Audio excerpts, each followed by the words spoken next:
Hi guys, my name is Mohammad Alam. आज बहुत दिनों के बाद मैं आपके सामने आया हूँ। आज मैं टेंस के बारे में पढ़ाना चाहूँगा। कई बच्चों ने कहा कि सर टेंस का वीडियो बनाइए ताकि हम लोगों को बहुत इजी से समझ में आ जाए।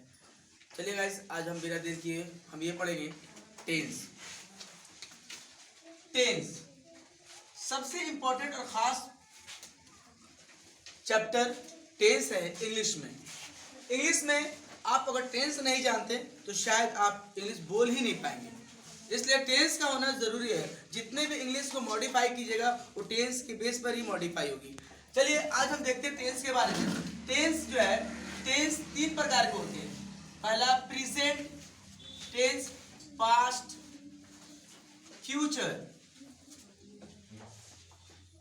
टेंस। इसको हिंदी में वर्तमान काल बोलते हैं। वर्तमान काल टेंस का मतलब ही होता है काल। अकाल का मतलब समय, इसीलिए वर्तमान समय कर सकते हैं या वर्तमान काल कर सकते हैं। यह भूतकाल भूतकाल का अर्थ होता है जो वक्त गुजर गया, जो समय गुजर गया उसे भूतकाल। और ये भविष्य काल यानी समय, यानी भविष्य काल कहिए, समय कहिए। भविष्य हम बताना चाहेंगे वर्तमान क्या है। वर्तमान को जो समय चल रहा है, वर्तमान चल रहा है। भूतकाल जो गुजर गया, जैसे मैंने कल खाना खाया था और अभी मैं खाना खा रहा हूँ या खाता हूँ, चल रही है। और गुजरे हुए पल ये भूतकाल, और जो पल आने वाले जिसकी बात अभी नहीं हो, जैसे मैं डॉक्टर बनूंगा तो ये भविष्य काल हो गया। हमने समय को 3 भागों में बांटा है। पूरी जितनी भी बातें होती है 3 भागों में बातें, 3 टाइम में बात होती है। एक समय जो चल रहा है उसमें, एक समय जो गुजर गया और एक समय जो आने वाला है। 3 भागों में टेंस को बांटी गई और 3 भागों में ही इस 3 भाग को ही 12 भाग में डिस्ट्रीब्यूट की गई है, यानी कि उसे बांट दी गई है 12 भाग में। अब हम यह है प्रेजेंट टेंस। क्या है? Present tense. इस प्रेजेंट टेंस को हम लोग वर्तमान काल भी कहते हैं। ठीक है, वर्तमान काल। अब इसके 4 भेद हैं। ये बाप है और इसके 4 बेटे। ये बाप, इसके 4 बेटे, ये बाप, इसके 4 बेटे। यानी समझिए 3 अगर दादा, अगर तीनों के 4 बेटे। ठीक है। अब इसका ये है प्रेजेंट इंडेफिनिट। इसको प्रेजेंट इंडेफिनिट टेंस कहते हैं। और इसे दूसरा को कहेंगे प्रेजेंट कंटिन्यूअस।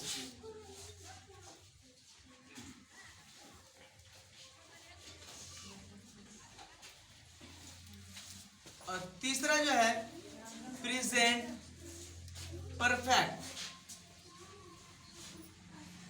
टेंस। चौथा प्रेजेंट परफेक्ट कंटिन्यूअस।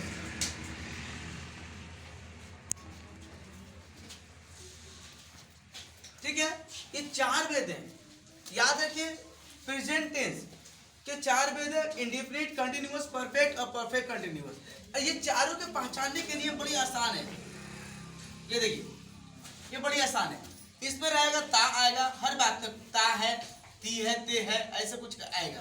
ता वाला आएगा। जैसे मैं खाता हूँ, पीता हूँ, सीता गाती है, वो पढ़ता है, नाचता है, वो खेलता है। ता की बात करेगा। ये बात रहा के करेगा। रहा जो कंटिन्यूअस है, मैं खा रहा हूँ, सो रहा, पी रहा, ये कंटिन्यूअस में चल जाएगा। और ये चुका या लिया की बात कर रहे हैं। या क्या? ई। जैसे वो खा लिया है, वो गई है, वो सो चुका है, वो सो चुकी है, वो आ गया है, वो आ गई है। तो यह यानी ऐसे मान चलेगा कि आपका समय, ये बात खत्म हो गई है, गुजर गई है। जैसे खा लिया तो बात गुजर गई, हो गया, काम पहले ही खत्म हो गया। और ये परफेक्ट कंटिन्यूअस का मतलब होता है, इसमें आएगा समय के साथ काम जारी यानी रहा भी होगा। जैसे एक तो बोला समय के साथ, तो समय तो पहले वाला समय, जैसे वो 3 घंटे से खेल रहा है तो 3 घंटे यानी पहले से, इसलिए इसमें कुछ बात, इसलिए इसका नाम परफेक्ट कंटिन्यूअस क्यों रखा? इसका एक दो हिस्सा बन रहा है, एक पहला परफेक्ट बन रहा है इसका और एक कंटिन्यूअस इसका, इसीलिए इसमें समय बोला यानी कि गुजरे हुए पल, और इसमें रहा रही भी मिलेगा। जैसे वह 3 घंटे से खेल रहा है तो रहा इसमें चुका है, सॉरी रहा मतलब कंटिन्यूअस टेंस, इसलिए इसमें कंटिन्यूअस मिल गया रहा। और इसमें परफेक्ट इसलिए इसमें लिया गया क्योंकि समय 3 घंटे से खेल रहा है, वह 2 घंटे से खेल रहा है, वो सोमवार से पढ़ रहा है, वो 3 सुबह से पढ़ रहा है, यानी जो सुबह जो थी वो गुजर गया, जो गुजर गया वो परफेक्ट टेंस है, और जो अभी तक कर रहा है वो कंटिन्यूअस है। इसलिए इस समय में जैसे समय के साथ काम जारी वाला बात मिले, जैसे वो पढ़ रहा है तो कंटिन्यूअस में चल जाएगा। अब वो सुबह से पढ़ रहा है तो समय मिल गया इसमें, और जब सुबह मिल गया समय, या 2 घंटे से मिल गया, या 2019 से मिल गया, 2020 से मिल गया, या मंगल से मिल गया, सोमवार से मिल गया, यानी समय यानी डेट समय दिन तारीख की बात करें तो वो समय हो गया, और काम अभी तक जारी है तो वो कंटिन्यूअस हो गया, यानी प्रेजेंट परफेक्ट। प्रेजेंट ये मान लीजिए है कि मतलब प्रेजेंट है, परफेक्ट इसे समझेंगे क्योंकि गुजरे हुए समय, और रहा इसे कंटिन्यूअस इसे समझेंगे इसमें रहा है, इसलिए हम छान लेंगे, इसको स्कैन कर लेंगे कि किस घराने से है। सबसे पहले टेस्ट बनाने के लिए आपको कोई भी वाक्य को समझना होगा कि ये किस घराने से है, इसका घर कौन है। एक प्रेजेंट के तो है समाज जो प्रेजेंट है, इसमें हर शब्द में है मिलेगा तो प्रेजेंट मान लेंगे, हर चीज में था मिलेगा प्रेजेंट पास्ट मान लेंगे, हर चीज में गा मिलेगा तो फ्यूचर मान लेंगे। लेकिन ये तो सिंपल दिख रहा है, लेकिन इसके जो 4 भेद हैं प्रेजेंट के, उसको कैसे पहचानेंगे? अब उसको पहचान ले तो आप बना लिए इंग्लिश, और आपकी इंग्लिश बन भी जाएगी और बोल भी लेंगे आप। तो आपने ता समझ लिया तो प्रेजेंट इंडिफिनिट समझ लिया, कंटिन्यूअस पर रहा जहाँ मिल गया, वह खा रहा है तो कंटिन्यूअस समझ लिया, वो गुजर गया बात, जो वो खा लिया है, वो पढ़ लिया है, वो खेल चुका है, वो सो चुका है, वो खाना बना लिया है, यानी काम खत्म हो गई, वो काम जो बात हो रही है उसकी बात खत्म हो गई है तो चुका में चल गया, यानी काम खत्म हो गया तो प्रेजेंट परफेक्ट टेंस में आएगा। ठीक है, अब इसका रूल क्या है? इसमें रूल क्या है? सिंपल बनाएंगे, subject plus verb 5 plus object. याद रखिए इसमें वर्ब 5 सब में नहीं लगेगा, इसमें वर्ब 5 ओनली थर्ड पर्सन के साथ, जो थर्ड पर्सन हो गए ही सी नाम इट, उसके साथ एस लगाएंगे, उसके साथ एस लगाएंगे। कुछ लोग बोलते हैं ई एस, तो याद रखिए जो भवेल जो लास्ट में ओ रहता है ना, भवेल जैसे गो का ई एस लगता है, अगर आप गो का गोस लिखे तो गलत लगेगा, इसलिए ई एस लगा देते हैं वहां पर, क्योंकि लास्ट में भवेल रहता है वर्ब में, इसलिए इसमें इसका रूल ये है subject verb plus verb 5 plus, इसमें कुछ भी is am are was were have has helping verb नहीं लगेगा। इसका रूल क्या है? सब्जेक्ट प्लस, इसमें इस एम आर लगता है, is am are plus before plus object. अब इसका परफेक्ट टेंस क्या रूल है? Subject plus have has plus V3 plus object, ये रूल है। इसका रूल क्या है? इसका रूल है subject plus have has plus been plus V3 plus, sorry यहाँ पर V3 आ रही है ना, इसलिए V4 होगा, और प्लस सिंस या 4 प्लस ऑब्जेक्ट।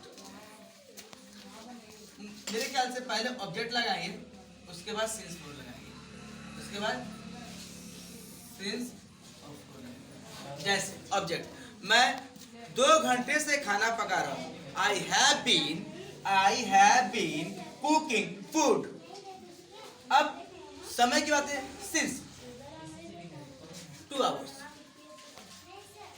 या 4 सिंस। अब ये सिंस जो है मामला, सिंस किस में आएगा?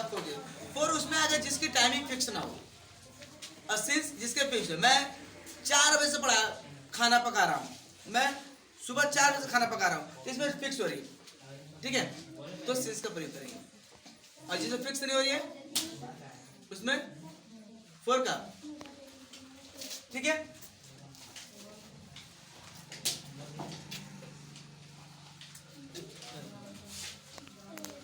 गाइस मुझे लगता है कि आपको इतने इजी तरीके से मैं समझाया हूँ, आपको समझ आ गया होगा।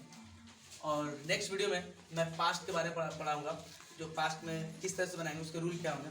याद रखिए गाइस, आपको प्रेजेंट इंडिविजुअल पहचानने के रूल हमेशा ता मिलेगा, ता है, ती है। याद रखिए, खेलता है, पढ़ता है, नाचता है, गाता है, जिसकी आदत हो, आदत हमेशा ता में होता है। जैसे वो सिगरेट पीता है, वो नाचता है, तो नाचने की आदत है, तो हमेशा आदत वाले में ता मिल जाएगा। और जो काम जारी है, यानी अभी तक चल रहा है, रहा रही क्यों बोलते हैं, जो मैं पढ़ रहा हूँ, यानी काम अभी तक छोड़ा नहीं हूँ, पढ़ रहा हूँ, इसमें कंटिन्यूअस समझेगा। कंटिन्यूअस का रूल क्या है, सब्जेक्ट के साथ इसे mark verb four plus object. अब आपको पता होगा कि सब्जेक्ट किसे बोलते हैं, तो सब्जेक्ट होता है यू, आई, वी, ही, सी, ये सब सब्जेक्ट आते हैं। उसके साथ किसके साथ क्या लगाएंगे, तो ये पता होना चाहिए कि आई के साथ एम लगता है, यू के साथ आ लगता है, और ही, सी, नेम के साथ इज लगता है। और बी फोर क्या होता है, तो क्रिया के साथ आई जी लगाना बी फोर का लगता है। ये रूल आपको याद रखना होगा, मेन ये रूल है। अगर ये रूल आपको याद है तो आप इंग्लिश आसान से बोल पढ़ सकते हैं और लिख सकते हैं। ये रूल, ये मेन रूल यही है, अंडरलाइन जो किया हुआ है। 4 टेंस है और चारों के ये रूल्स है। और मुझे लगता है कि आप लोग सीख गए होंगे, और मैं अगली वीडियो पास्ट के लेकर आऊँगा, पास्ट के बारे में पढ़ेंगे। चलिए, इसके लिए मैं आपको बहुत बहुत थैंक्स कहना चाहूँगा, जो आप मेरी वीडियो देखते हैं, लाइक करते हैं, सब्सक्राइब करते हैं और वीडियो को शेयर कीजिए। Thank you, bye bye.